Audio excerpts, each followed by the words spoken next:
Thaddeus Norris is considered to be the father of American fly fishing.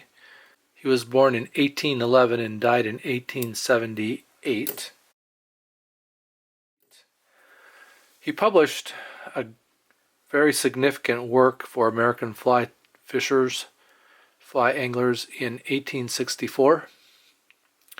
I am tying the black Palmer Hackle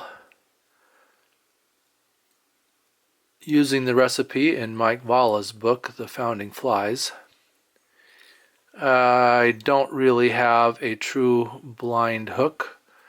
I have cut the eye off of a number 6 straight shank hook. And I have a piece of fake gut. The recipe calls for anywhere from a 4 to a 12, but I had a number 6 straight shank hook that's an extra long hook, so cutting off the eye doesn't really hurt the dynamics of the hook itself. So I'm using some black silk, which I am waxing with cobbler's wax, and lashing this piece of fake gut. It's actually 3-pound monofilament that's been twisted and folded, so it's 4 strands. And lashing it on does create a very secure attachment to the hook.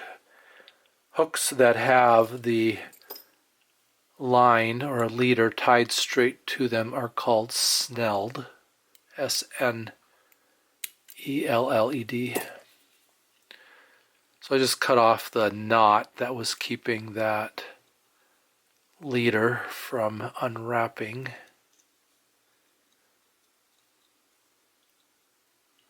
And I've lashed that piece of gut in underneath the shank on the bottom of it.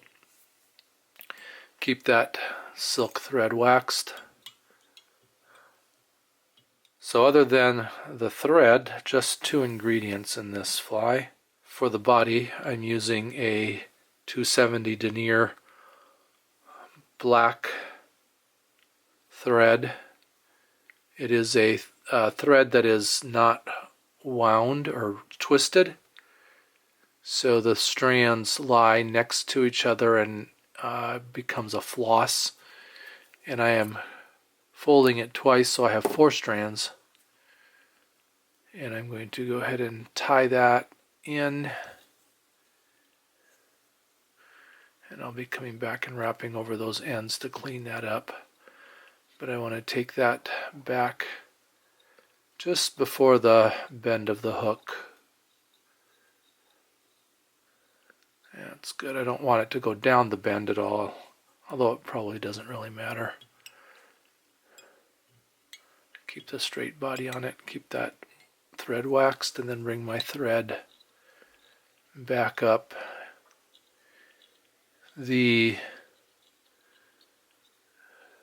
fake gut material automatically kind of gives it a bit of a taper. And then I do notice that the twists of the leader are showing, although we're not going to see any of that once we get the hackle tied in.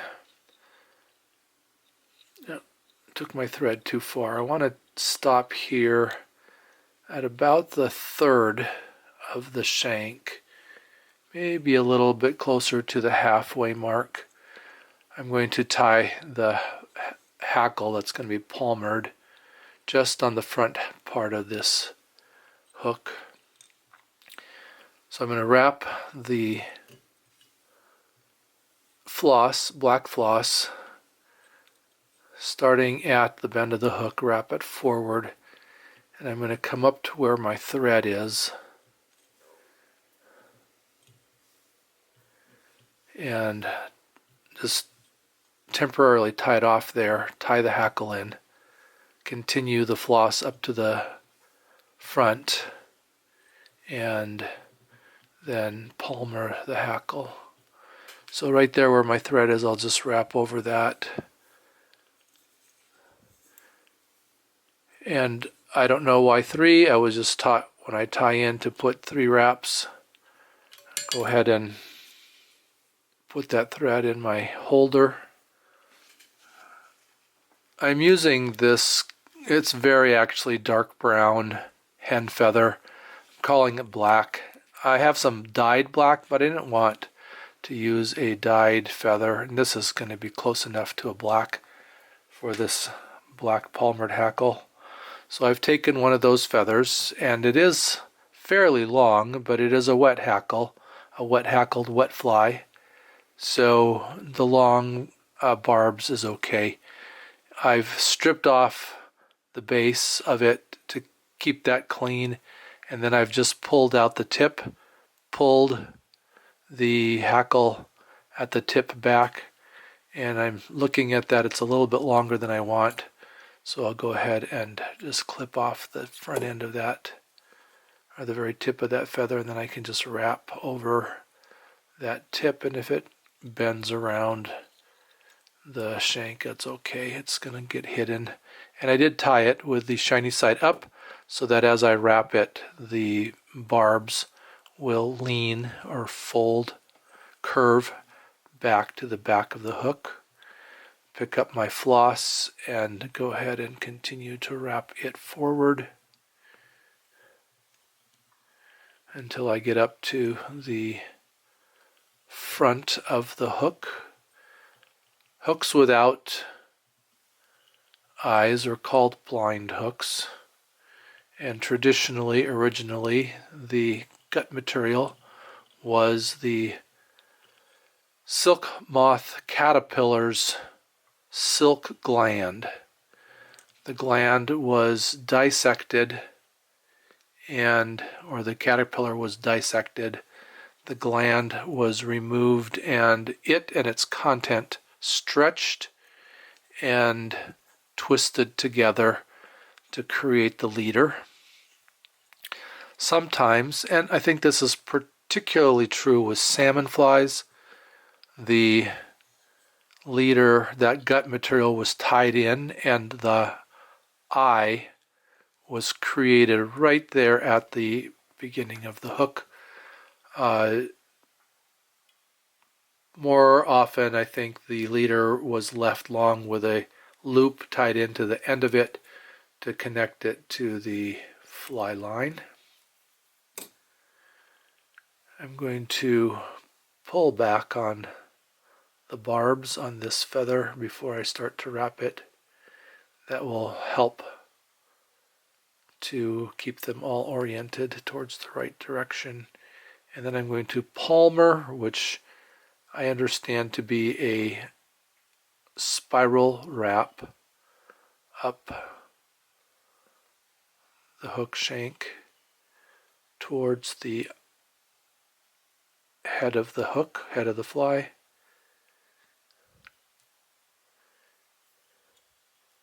And how many spirals to put in, I guess, is probably just all a matter of personal preference.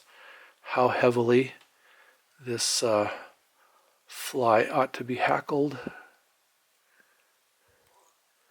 And I suppose it kind of depends too on what kind of water it's being fished in and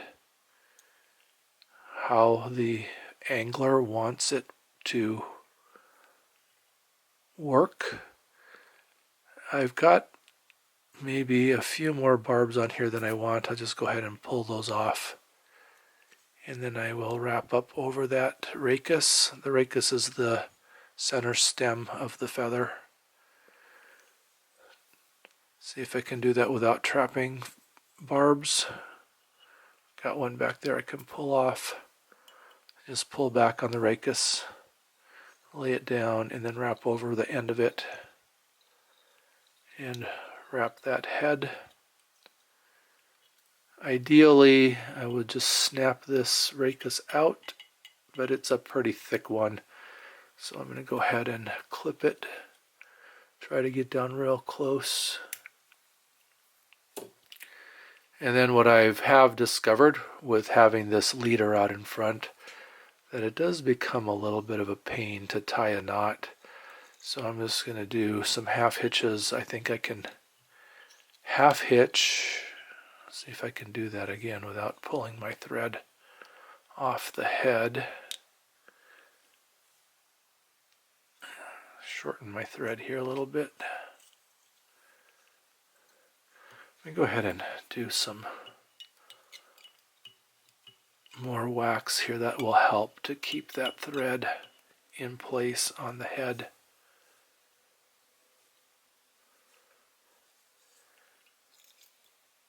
And then if I do a half hitch, then I can just pull that leader through my loop.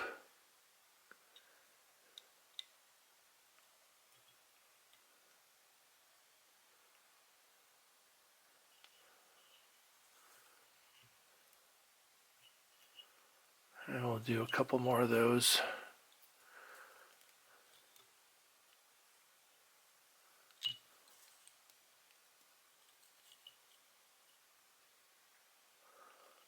Yeah, I don't know how Thaddeus Norris did that, nor the others who tied in that time period. So I'm sure they had to put some kind of a knot.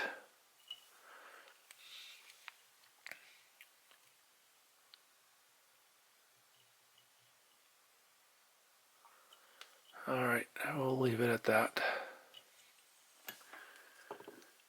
Go ahead and just take my scissors and push it against the thread to cut it out. They probably would have put lacquer on their flies back then. In a contemporary twist, I'm going to put a drop of diluted goop on the head of that fly. See if there's anything on there. A little bit more. Stick my, well, this needle is just in my jar of diluted goop, and I will soak that head well, and then that knot is not going to come undone.